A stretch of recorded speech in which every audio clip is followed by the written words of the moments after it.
un podcast de Cooperativa. Cuenta regresiva para el ultimátum de Donald Trump al régimen de Irán. Si no, toda una civilización morirá esta noche, posteó el republicano. El efecto de la guerra es una piedra en el camino, pero no perdemos el norte, dice el ministro de Hacienda, que defiende la reducción gradual del impuesto corporativo. Quirós aseguró que muchos morosos del CAE ya empezaron a pagar sus deudas. También anuncia cambios a la ordenanza de urbanismo para bajar, dijo, el precio de los departamentos. Inhabilidad para la gratuidad, prohibir pasamontañas, revisar mochilas. Presidente Kast firma proyectos de seguridad escolar. Hubo nuevas amenazas de tiroteo. Un muerto y una transeúnte herida deja una balacera. Esto ocurrió anoche en La Pintana. En Colina detuvieron a un ex militar iraní vinculado al contrabando de armas y cigarrillos. Caso Audios, fiscal regional Oriente Lorena Parra declara como testigo en su propia causa por sus chats con Hermosilla. La defensa del abogado estuvo presente en la diligencia. La NASA revela las primeras imágenes de la Tierra tomadas desde el lado oculto de la Luna. Y en el fútbol, Real Madrid y el Bayern Múnich miden fuerzas en la Champions. O'Higgins a la cancha en la Sudamericana. Más tarde, Católica recibe a Boca en Cooperativa Deportes. Estás escuchando el podcast de El Diario de Cooperativa. Una presentación de cooperativapodcast.cl. Vamos de inmediato con las informaciones. Primero en La Moneda, donde se firman estos proyectos en relación a la seguridad en los colegios, que han generado harta discusión. Tiene que ver, por ejemplo, con la idea de revisar mochilas, de condicionar el tema de la gratuidad en el caso de estudiantes condenados por hechos de violencia. De eso y más hay reacciones. Mariano Reyes, buenas tardes. ¿Qué tal, Rodrigo? Muy buenas tardes. La conmoción nacional que produjo el asesinato de una inspectora en Calama dentro de un recinto educacional tuvo una serie de efectos. Uno de ellos, la amenaza de nuevos tiroteos en otros puntos del país, algo que obligó la activación de las autoridades del Ejecutivo y el reordenamiento también de las prioridades. Es así como se llega al anuncio de hoy, aquí en el Palacio de la Moneda, la presentación de 2 proyectos de ley que van en línea de combatir y prevenir la violencia dentro de los colegios. Una de estas iniciativas está a cargo del Ministerio de Seguridad y propone modificaciones al Código Penal para agravar sanciones a los delitos que se cometan dentro de establecimientos educacionales y también durante los traslados. Pero el que ha generado mayor comentario es el proyecto llamado Escuelas Protegidas, que tiene una serie de propuestas. Primero, prohibir el uso de pasamontañas, por ejemplo, plantear estudiantes a rostro descubierto, inhabilitar el acceso a la gratuidad universitaria a quienes sean condenados por desórdenes públicos y también la revisión de mochilas. El presidente José Antonio Kast estuvo presentando estas iniciativas aquí en La Moneda, lo escuchamos. En la escuela tiene que mandar la autoridad, nunca la violencia. Que los sostenedores puedan tener la opción de revisar las mochilas y las pertenencias para precisamente evitar el ingreso de elementos peligrosos. No encontramos razonable ni pertinente que se ocupen capuchas, se ocupen pasamontañas, ni nada que impida la identificación. Se resguarda, sí, todo lo que diga relación con temas de salud, con temas de fe. Las escuelas, los colegios son lugares para estudiar, para aprender, no para ocultar el rostro y con eso cometer actos violentos en contra de estas personas. Bueno, lo que se propone es que la revisión de las mochilas sean incluidas dentro del reglamento interno de cada colegio, contemplando parámetros de respeto a la privacidad. En la oposición hay diferentes miradas. Por ejemplo, en el tema de la revisión de las mochilas, un sector reclama que ya se avanzó en uso de tecnología justamente para esa misión y que lo que está presentando el gobierno no trae inversión nueva en esta materia. Otro sector, también dentro de la oposición, dice que lo relevante es impedir el ingreso de armas a colegios. Escuchamos a la jefa de la bancada del Partido Comunista, la diputada Daniela Serrano, y al diputado Jaime Araya, independiente del PPD. No hay mayor inversión pública para hacerse cargo del problema y es más, están poniendo la responsabilidad en el cuerpo docente y están, por una parte, desechando una herramienta que nosotros ya dejamos explícita en el Congreso Nacional, que es el uso de dispositivos tecnológicos para revisar esta escuela. Yo creo que no hay que enredarse. Si nosotros estamos disponibles a que hayan revisiones, si la revisión es manual o es con medios tecnológicos, esa discusión me parece que es irrelevante. Lo importante es impedir que las armas ingresen. Yo diría que hay que avanzar en 2 planos, porque lo de violencia escolar está fuertemente asociado a una crisis de salud mental de la que que nadie está hablando y que el gobierno no se hace cargo. Bueno, y si bien el caso de Calama motivó la priorización de estas medidas, han sido varios los actores que han buscado separar la violencia política, como la que se ve en liceos emblemáticos, con hechos de violencia como el de Calama, donde hay una realidad de fondo muchas veces con un problema de salud mental considerado. Desde el propio oficialismo han echado de menos alguna medida que contemple justamente esa mirada de reinserción. Escuchamos al diputado de Renovación Nacional, Diego Chalper. Nosotros vamos a apoyar el proyecto presentado con el gobierno. Nos parece que es muy importante recuperar la autoridad no solamente de los directores, de los profesores, del personal administrativo, sino que restablecer el orden en los colegios. Pero le hemos planteado que queremos revisar el contenido de ese proyecto en detalle, porque nuestra convicción es que poner orden también tiene que ver con pensar en que esa persona que puede haber cometido un delito, puede haber cometido una falta, puede haber cometido un error, tiene que tener perspectivas de reinserción y de rehabilitación. Y por lo tanto veamos cómo está redactado eso. Bueno, desde el Colegio de Profesores también se han mostrado críticos, específicamente con una propuesta que plantea sanciones por interrumpir las clases. Dicen desde el magisterio que eso pone al mismo nivel el lanzamiento de bombas Molotov con protestas pacíficas de estudiantes, por ejemplo, para exigir mejores condiciones dentro de sus establecimientos. El proyecto Escuelas Protegidas ya fue ingresado a la Cámara de Diputados y Diputadas con urgencia suma. Desde las Express han remarcado que tienen la flexibilidad para escuchar todas las miradas. Se inicia el trámite de esto que, claro, uno dice, responde a lo ocurrido en Calama, lo que se vivió hace poco también en el Liceo Las Tarrias, de lo que está sucediendo, no sé si un efecto imitativo, no lo sé, respecto de amenazas de tiroteo y de fuego en algunos recintos de la Araucanía, de Conce esta mañana, supimos lo de Villa Alemana, también lo de Peñalolén ayer. Mariano, muchas gracias. Oye, ojo a quienes se mueven habitualmente en la comuna de Pudahuel, en el sector de San Pablo Antiguo y Las Mercedes. Ha habido hace unos minutos un choque entre un bus del transporte público y un camión. Hay una persona fallecida, hay 6 lesionados. Se está trabajando todavía Carabineros en ese lugar. Un choque de alta energía, la imagen es muy, muy fuerte. La tomaron las cámaras de la seguridad como pública y el choque, está destruido pudo ser mucho peor. El sector delantero al lado del chofer. Del bus. Claro, y un costado del camión cisterna que protagonizó el accidente también.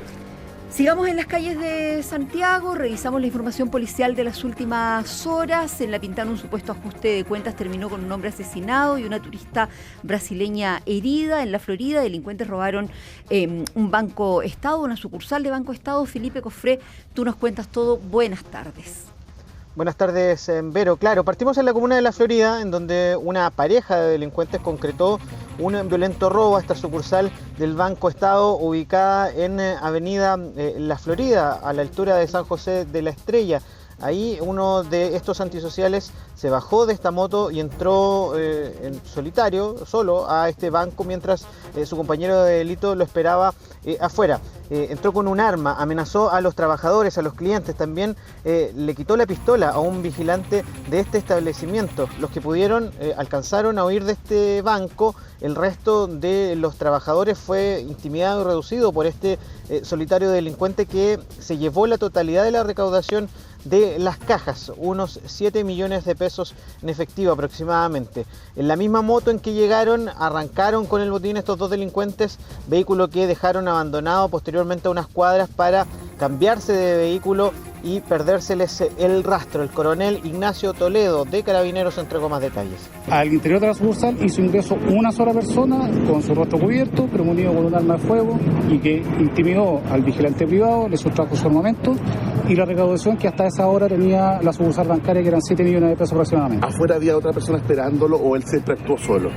Al interior de la sucursal esta persona actuó en forma solitaria y al exterior de la sucursal hay una persona que lo estaba esperando en una motocicleta. En el vehículo estas dos personas huyen y posteriormente dejan abandonado la motocicleta en el sector poniente. Claro, y esto se suma a un homicidio que se investiga como un presunto ajuste de cuentas. Ocurre en la comuna de La Pintana, en la población El Castillo. Un hombre chileno de 24 años que se desplazaba en bicicleta fue abordado por desconocidos que desde un vehículo dispararon en múltiples ocasiones. La víctima recibió 2 impactos en la cabeza, uno en el brazo y fallece posteriormente en el hospital Padre Hurtado en la comuna de San Ramón. en medio de este ataque. Una mujer brasileña de 22 años que se encontraba como turista en nuestro país resultó herida por una bala en una de sus piernas mientras esperaba locomoción colectiva junto a su esposo en un paradero. El subprefecto Robert Briones de la Brigada de Homicidio Metropolitano Sur entregó más antecedentes. En primera instancia este hecho habría ocurrido en hora de la tarde, donde la víctima se desplazaba en una bicicleta, donde es interceptado por otro sujeto que, premonido con arma de fuego, comienza a dispararle en diversas ocasiones, resultando con heridas graves, y por lo cual es trasladada hasta el consultorio del sector y después derivada al hospital, donde se constató su fallecimiento. De igual forma, en el lugar, en el paradero donde ocurre este hecho, había otra víctima que es de nacionalidad brasileña, de 22 años de edad, quien se encontraba esperando locomoción, instantes que recibe un impacto balístico en una de sus piernas en forma circunstancial. Y lo otro tiene que ver con la detención de 3 personas vinculadas al contrabando de cigarrillos. Se trata de una pareja de comerciantes ambulantes chilenos que en solo 3 años aumentaron de forma explosiva su patrimonio. Eran investigados por la PDI y ahí se encontró también a un ciudadano iraní que manifestó ser exmilitar con vasto conocimiento en armas, que participó de las guerrillas en Colombia por 4 años y que supuestamente prestaba servicios de seguridad a esta banda criminal. También fue detenido con posesión de armamento de fuego. La información desde las calles de Santiago la conocemos siempre contigo, Felipe Cofré. Gracias, buenas tardes. Buenas tardes. Seguimos hablando de seguridad y el último índice de victimización en el comercio. Cristian Aburto, buenas tardes. Así es, muy buenas tardes. Según la encuesta de victimización que realizó la Cámara Nacional del Comercio, un 61,2% de los locales del país sufrió delitos durante el segundo semestre de 2025, manteniéndose en niveles históricamente altos, pero sin apreciar cambios significativos respecto a la medición anterior. Entre los hallazgos, el estudio evidencia también una alta revictimización, que los locales han aumentado sus medidas de seguridad y una marcada diferencia entre las distintas regiones, puesto que, por ejemplo, los delitos en comercios en Iquique subieron en 10 puntos, en el Gran Santiago también aumentaron y se observó una caída en Valparaíso, Viña del Mar, Concepción y Puerto Montt. Según cifras entregadas por el equipo de crimen organizado y homicidios de la Fiscalía, las muertes ligadas al crimen organizado aumentaron, entre consumadas y frustradas, aumentaron en casi un 37% desde el 11 de marzo hasta el 6 de abril en comparación con la misma fecha del año pasado. La subsecretaria de Prevención del Delito, Ana Victoria Quintana, se refirió a estos datos y también al trabajo que se debe realizar para combatir el crimen contra el comercio. Es parte de la tarea que nosotros tenemos y asumimos con mucha humildad, teniendo en consideración que el trabajo respecto de la seguridad va a ser un trabajo que requiere la unión del sector público y el sector privado. El hablar de cifras en este momento es muy prematuro, como para poder indicar cuál es la tendencia. Nosotros estamos trabajando para que esas cifras disminuyan. El por qué, como les señalo, probablemente tiene que ver con una diferencia en las mediciones, porque nosotros tenemos las cifras que se concentran respecto de todas las instituciones que están manejando distintas cifras. Bien, dividido en rubros, el estudio reveló que se registran alzas significativas en los niveles de victimización de tiendas por departamentos, supermercados y farmacias con más de un 93%. El delito con mayor frecuencia es el robo hormiga, seguido del hurto, pero también llama la atención que los delitos violentos como el saqueo, robo con violencia o intimidación afectó al 12,4% de los encuestados, mientras que el delito de extorsión afectó al 4,6%. En la entrega de los datos estuvieron presentes distintos representantes del comercio, entre ellos Adolfo Numi, presidente de la Asociación para el Desarrollo del Barrio Meix, quien explicó la forma en la que han trabajado para recuperar aquel sector y realizó una crítica a los gremios. Aquí hay una crítica para los gremios, que no han logrado unirse. ¿Cómo avanzamos nosotros? Nosotros cuando avanzamos en el Barrio Meix, nosotros llegamos a un acuerdo con los toldos. Esto puede parecer extraño, pero nos comprometimos a ayudar a formalizarlo. Logramos separar la paja del trigo, en el sentido de que desaparecieron 1000 toldos que estaban muy vinculados al crimen organizado, esos ya no están. Pero se quedaron en el barrio comerciantes informales que quieren formalizarse. Y esos, nosotros conversamos con ellos para poder avanzar sin violencia. Entonces también es un llamado al diálogo y a buscarle solución a la gente que está en la calle. No a los delincuentes, sino que a las personas que buscan en el comercio informal una forma de vida. Bien, el presidente de la Cámara Nacional del Comercio, José Pacomio, habló sobre la realización de la encuesta y también sobre las expectativas de los comerciantes en cuanto a los delitos para los próximos 6 meses. cerca del 60% del comercio de Chile sigue siendo víctima de algunos de los delitos que también nosotros estudiamos a través de nuestra encuesta de victimización. Las expectativas crecen 40 puntos. Esto nos habla, por supuesto, un desafío que también nos impone nuestro sector de robustecer nuestras agendas públicos-privadas para que la nueva administración pueda tener de buena fuente cuáles son los dolores del comercio, de los servicios del turismo de Chile. Bien, tal como lo decía el presidente de la Cámara Nacional del Comercio, el estudio también reveló las expectativas de los comerciantes con respecto a los delitos para los próximos 6 meses. Un 65% de los encuestados espera que disminuyan, aumentando significativamente esta opinión respecto a la medición anterior, que era solamente de un 26%, lo que, como según dice el estudio, podría estar influido por las expectativas por el cambio de gobierno. Gracias, Cristian. Buenas tardes. 6 de cada 10 personas circulan pegadas al celular en la calle. Otro 20% lo hace apurado. Esto es caminando, en la bicicleta, en la moto, en el auto, donde sea. Parte de los resultados del estudio de convivencia vial, del que nos cuenta más Gloria Gutiérrez. Buenas tardes.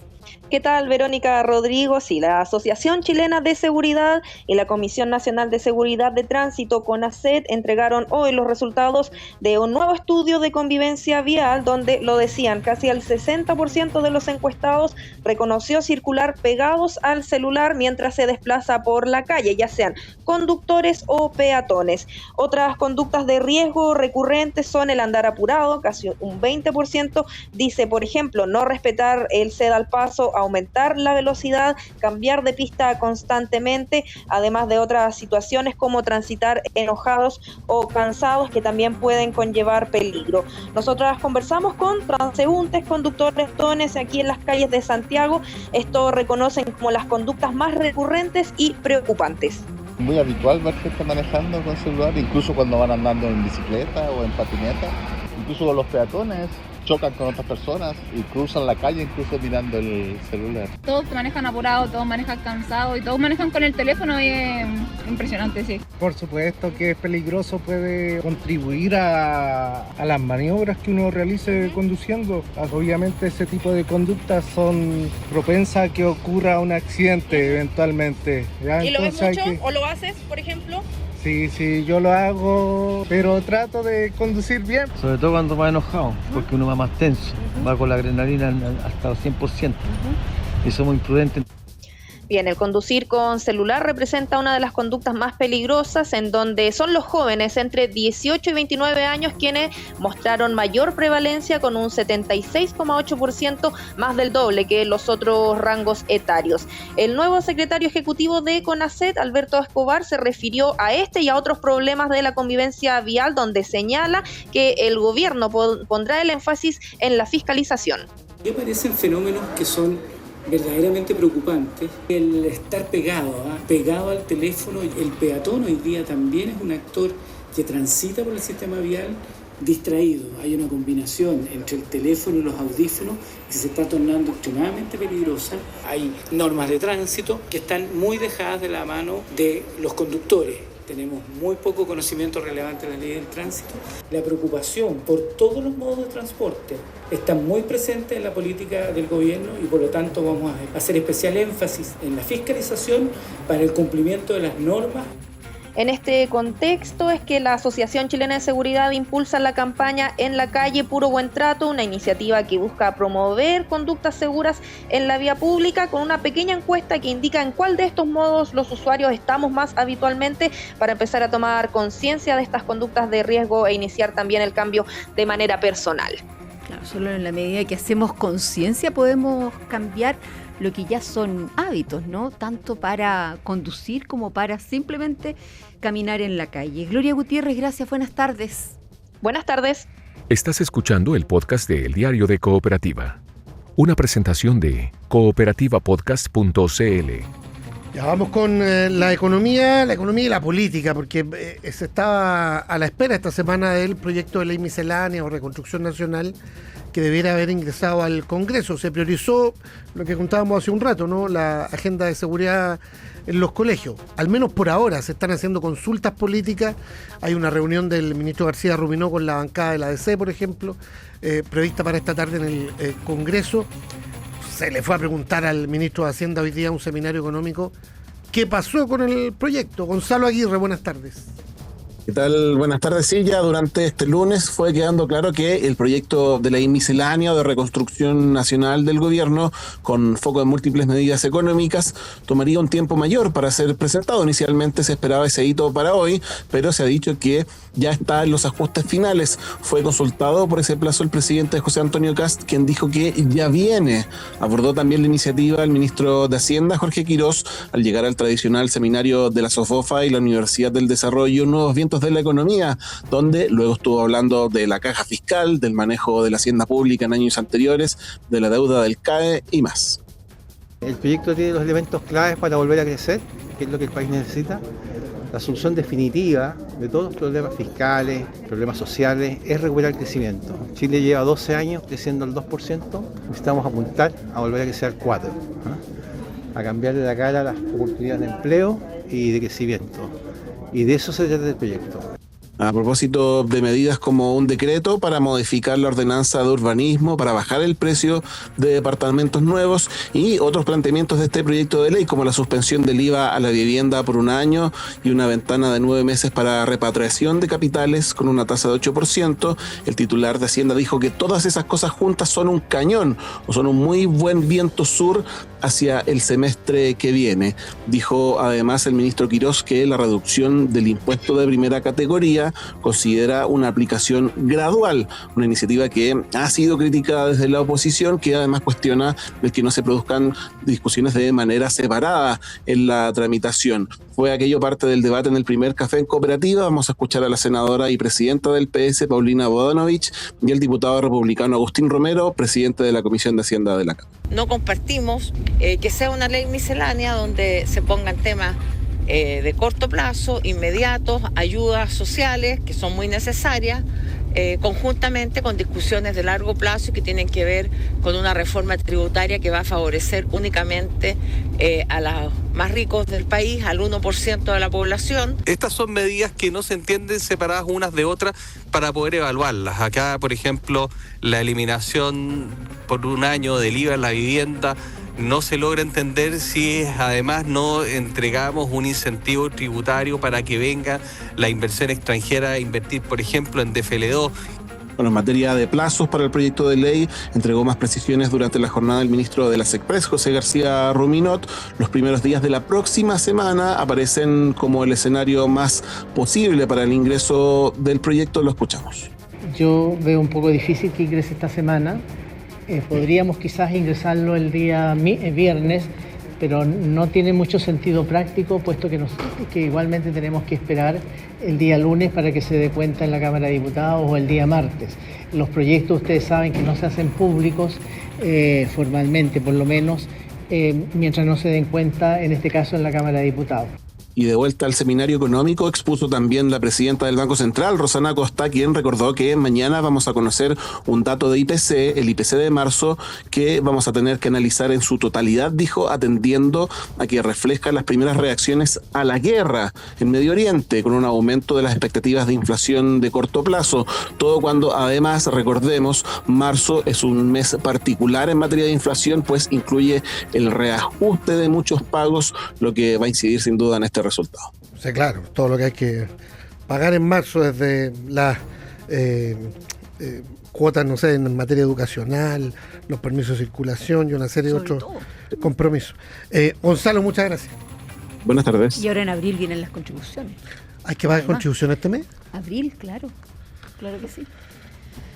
Vamos con otra cosa. El gobierno le puso urgencia y el Congreso retomó la tramitación del proyecto de la administración Boric, que busca hacer modificaciones al sistema de licencias médicas. Jorge Espinosa Cuellar, buenas tardes. Sí, ¿qué tal, Verónica? Buenas tardes. El proyecto había sido ingresado el año pasado, fue visto un par de veces por la Comisión de Salud de la Cámara Alta, pero luego no se le puso más urgencia o prioridad por parte del Ejecutivo, dada la resistencia que en su momento esta propuesta generó entre las asociaciones de empleados fiscales, particularmente en la ANEF. El propósito del proyecto es reducir de 3 a 2 los días de carencia o de deducible o de descuento que se hace para el pago de la licencia, que se va a aplicar también a los funcionarios públicos, cosa que ellos rechazan, porque actualmente a ellos se les paga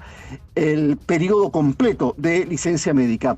Y ese deducible, que ahora va a bajar de 3 a 2, se aplicará sin importar cuánto dure la licencia, sin importar si es de más o de menos de 11 días. El proyecto ha sido tomado por la actual administración del presidente José Antonio Kast para ser tramitado, y por eso le puso urgencia, aunque simple, y por eso estuvo en tabla hoy en la Comisión de Salud, a la que asistió el nuevo director de FONASA, César Oyarzo. Hemos puesto urgencia a un proyecto que venía del gobierno anterior. Estamos hace un mes instalados en nuestros cargos y evidentemente estamos abiertos a que este proyecto sea mejorado. Tenemos instrucciones de la ministra de transmitir este mensaje. Claro, el fondo del proyecto lo hemos entendido y nuestro objetivo en su origen es muy claro, o sea, lograr una reducción del gasto de subsidios que lleva en el informe financiero un orden de los 180.000 millones. ¿Ok? La motivación de este proyecto fue el informe de Contraloría, que detectó a cerca de 25.000 funcionarios públicos haciendo mal uso de las licencias médicas, un informe que después fue complementado también desde el sector estatal, desde la Superintendencia de Seguridad Social. Además, este proyecto aumenta las facultades y las herramientas fiscalizadoras para que la CONPIN pueda hacer lo que el año pasado hizo la Contraloría, que es pedir a todos los organismos de la administración del Estado, y obliga a estos también a responder con todos los datos que dispongan y que sean necesarios para la correcta fiscalización de las licencias. Y además, la misma CONPIN podrá requerir a instituciones privadas información sobre registro de transporte de pasajeros en relación a viajes nacionales e internacionales, e información relativa también al acceso a actividades recreativas para hacer el cruce de información y fiscalizar. Habló también el senador de la UDI, Sergio Gaona, integrante de la Comisión de Salud de la Cámara Alta. Cuando ocurrió este fenómeno de las licencias médicas o este informe de la Contraloría, en una semana volvieron de 256 personas con licencia, volvieron casi 220, que tenían licencias prolongadas. Entonces ahí se nota que hay un efecto y un impacto en esto. Un impacto que se quiere replicar a través de la ley para hacer una mayor fiscalización del uso correcto de este subsidio de incapacidad laboral. Sin embargo, hay aprehensiones por parte de la actual oposición, que hasta marzo de este año fue oficialismo, en las voces del senador del Partido Socialista, Juan Luis Castro, presidente de la comisión, y una de sus integrantes, la senadora comunista Carol Cariola. ¿Qué hacemos cuando en este momento, a la primera pasada, hay 10 sitios web en este instante en Chile que están vendiendo licencias médicas? Vendiendo. Aquí están, en Instagram. Porque la legislación hace 20, 40, 50 años atrás era de la buena fe, que el doctor hacía lo que correspondía. Pasó eso. Ahora está todo bajo la sombra de duda. Entonces tenemos un tráfico ilegal de licencias médicas que, pese al efecto Dorothy, esto sigue siendo una situación que está latente. Yo la verdad es que tengo una profunda contradicción con este proyecto de ley. Quiero ser bien honesta en eso, porque creo que acá se está configurando un proyecto que retrocede en derechos laborales adquiridos, y yo no estoy dispuesta a ser cómplice de aquello. Señalemos que desde la ANEF han señalado en un principio que este proyecto de ley, reitero, impulsado por el presidente, o más bien presentado por el gobierno del presidente Boric el año pasado, afecta derechos adquiridos, y que los acuerdos internacionales suscritos por Chile impiden precisamente que se retroceda en derechos laborales que ya fueron adquiridos y consagrados y que están en uso en los respectivos países. Jorge, gracias. Buenas tardes. Buenas tardes. Lo que está pasando. Síntesis informativa de El Diario de Cooperativa. Cuenta regresiva para el ultimátum de Donald Trump al régimen de Irán. Si no, toda una civilización morirá esta noche posteó el Republicano. El efecto de la guerra es una piedra en el camino, pero no perdemos el norte, dice el ministro de Hacienda, que defiende la reducción gradual del impuesto corporativo. Quirós aseguró que muchos morosos del CAE ya empezaron a pagar sus deudas. También anuncia cambios a la ordenanza de urbanismo para bajar, dijo, el precio de los departamentos. Inhabilidad para la gratuidad, prohibir pasamontañas, revisar mochilas. Presidente Kast firma proyectos de seguridad escolar. Hubo nuevas amenazas de tiroteos. Un muerto y una transeúnte herida deja una balacera. Esto ocurrió anoche en La Pintana. En Colina detuvieron a un ex militar iraní vinculado al contrabando de armas y cigarrillos. Caso Audios, fiscal regional Oriente Lorena Parra declara como testigo en su propia causa por sus chats con Hermosilla. La defensa del abogado estuvo presente en la diligencia. La NASA revela las primeras imágenes de la Tierra tomadas desde el lado oculto de la Luna. Y en el fútbol, Real Madrid y el Bayern Múnich miden fuerzas en la Champions. O'Higgins a la cancha en la Sudamericana. Más tarde, Católica recibe a Boca en Cooperativa Deportes. Aquí termina el podcast de la segunda edición de El Diario de Cooperativa.